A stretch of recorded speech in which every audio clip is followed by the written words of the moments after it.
जोही पुलिस ॾोहारनि जो साथारी हुअण जे इल्ज़ाम हेठि रिटायर्ड प्राइमरी मास्तर खे गिरफ़्तार करे वरितो आहे।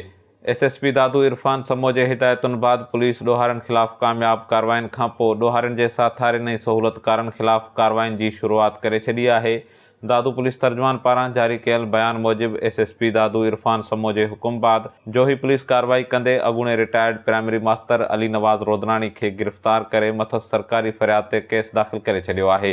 FIR में मुख़्तलिफ़ इख़्तियार कयो वियो आहे त जवाबदार अली नवाज़ रोदनानी फुर चोरी ऐं धाड़े जे केसनि में घुर्बल इश्तिहारी ॾोहारी नजम उर्फ़ नजमू मुमाणी पंहवर समेत ॿिनि फोरुनि खे पाण वटि न रुॻो पनाह ॾींदो रहियो आहे पर चोरी ऐं फुर जे वारदातनि में उन्हनि जी सहूलियतकारी पिणु कई आहे।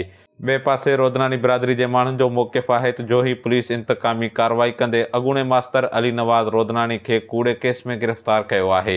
इंतहाई अहम ख़बर आहे जोही खां जोही पुलिस ॾोहारनि जो साथारी हुअण ऐं सहूलियतकारी जे इल्ज़ाम हेठि अॻूणे मास्तर खे गिरफ़्तार करे वरितो आहे।